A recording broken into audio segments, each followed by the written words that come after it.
Oh, okay. Yeah. Hi, my name is Allison Tedder, and today I will be educating you a little bit on poetry, types of poetry, and a few vocabulary words in between. First, I'm going to tell you about a few basic things you need to know to understand poetry a little bit so you don't get confused, particularly words that I'm going to end up using to explain different types, and I'm going to be discussing 10 different types of poetry. It's not all of them. There are so many different types of poetry out there, but these are a few of the more popular ones and more common ones. First, I'll be educating you on some basic terms to help you understand poetry before we start discussing the different types. These definitions are based off of an article from April of 2016 written by April Mascott with Scholastic called, quote, Poetry Terms to Know, a Quick Refresher, end quote. Here are a few basic things you should know, and vocabulary. First of all, what is a poem, and what is poetry in general? Poetry is a form of literature and artistic expression. It uses a lot of aesthetics and figurative language to create emotion and add emphasis to points given. It often expresses emotions and or ideas given by the poet.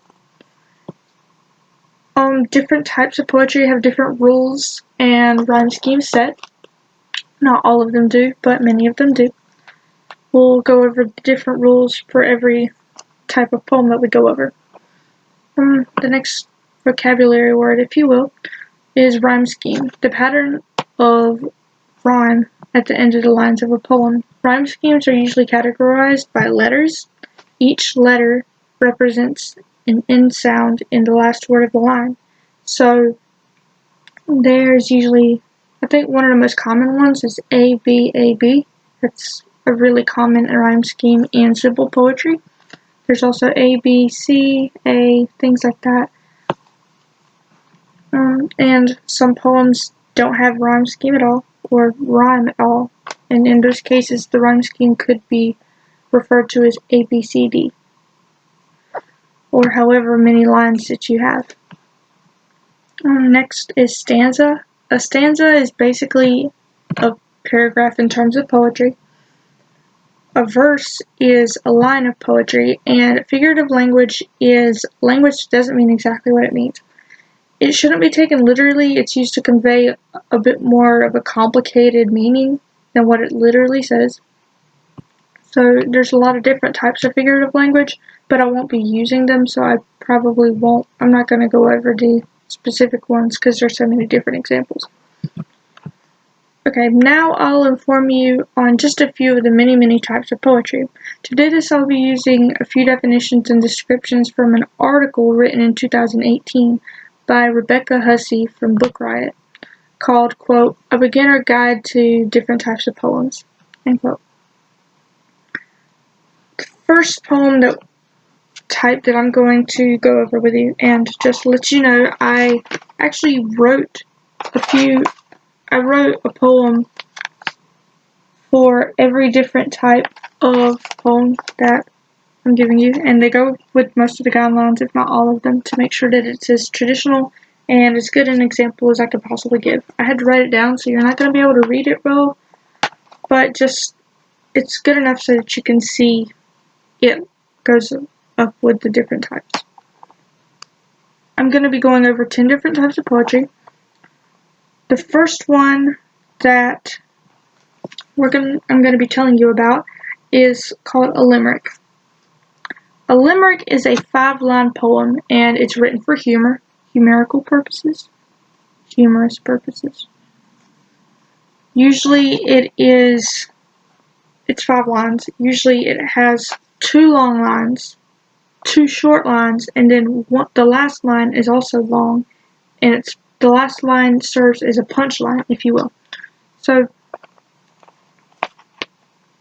usually it's got a rhyme scheme of AA, BB, A. So the first 2 lines rhyme, the second 2 lines rhyme, and then the last line rhymes with the first two lines, if that makes sense. Now you understand rhyme scheme.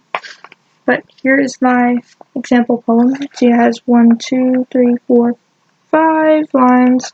First two are longer, second two are shorter, the last one is long. I'm not going to go through the trouble of reading all of these poems because I don't want you, it's going to take too long. So, yeah. The second poem that I'm going to be going over is called a sonnet. Sonnets are one of the oldest types of poetry out there. Sonnets come in two different common forms. One is Italian and one is Shakespearean. You've probably heard of Shakespearean. It's a pretty common term. In simple words, a sonnet is a 14-line love poem. Just plain and simple. Love poem. It can be about unrequited love, lost love, just love in general, etc., etc. Get my notes. Okay. The next one we're going to go over is called a haiku. Haikus are 17-syllable poems. They usually have 3 lines, and it doesn't have to be 17 syllables. Usually they are 17 syllables because the first and third line are 5 syllables, and the middle line is 7. Haikus are almost always about nature or seasons, either or. They go hand in hand. It is a traditional Japanese poem. They're very, very short, but they're enjoyable, in my opinion. The next one that we're going to go over is an acrostic poem. Acrostic poems are usually for fun. They spell out words, names, or phrases with the first letter of every line of the poem. So most kids in school do them with each other's names and things like that. So I did one fall. See, that's how they're structured right there. And I did one on winter. So that you can get an idea of what they're supposed to look like. Okay. My next poem type is called an elegy. An elegy is basically a freeform poem about death, mourning, grief, things like that, and sometimes they end in consolation. Elegies are usually pretty sad and emotional. They're not really supposed to be satirical poems, obviously. The next one kind of goes with an elegy, an epitaph. Epitaph poems are basically a shorter version of an elegy. It's about grief, death.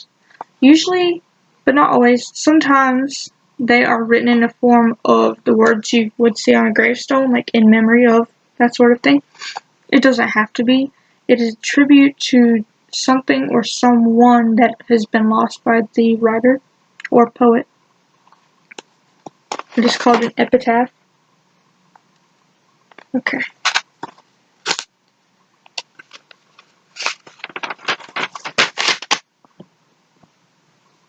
Okay.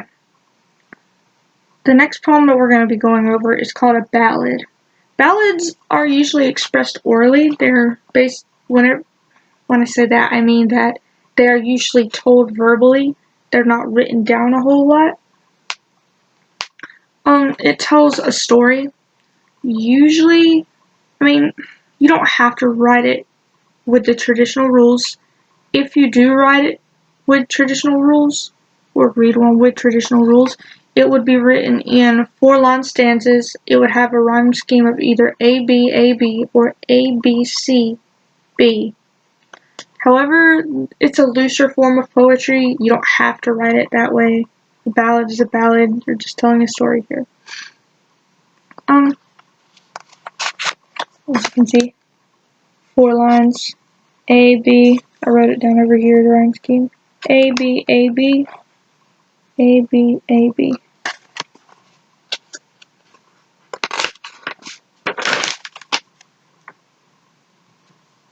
The next one we're going to be going over is called an ode. It is a tribute poem addressed to a certain person, place, event, or thing. Usually it's praising or commemorating the subject.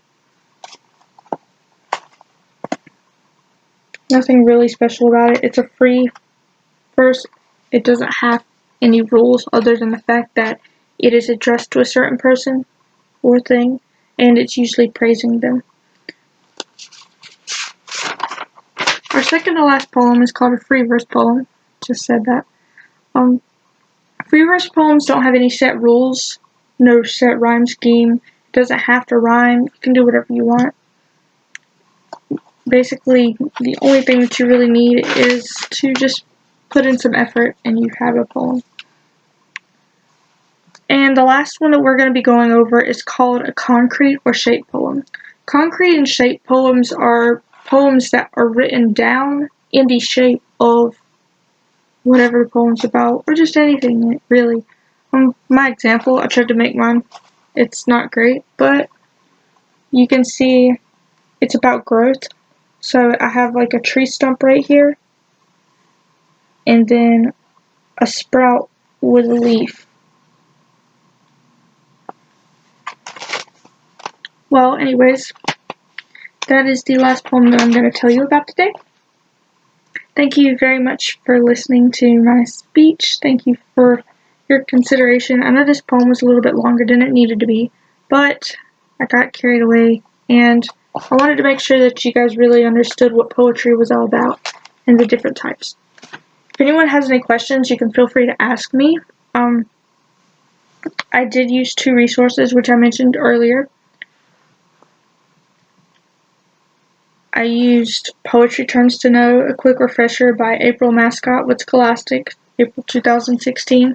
And then I also used A Beginner's Guide to a Different Type of Poem by Rebecca Hussey from Book Riot in 2018.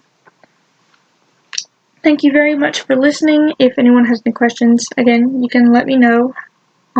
I hope that this sparks an interest in poetry for you, and I hope that you don't get frustrated whenever you have to go over poetry again in class. Thank you very much.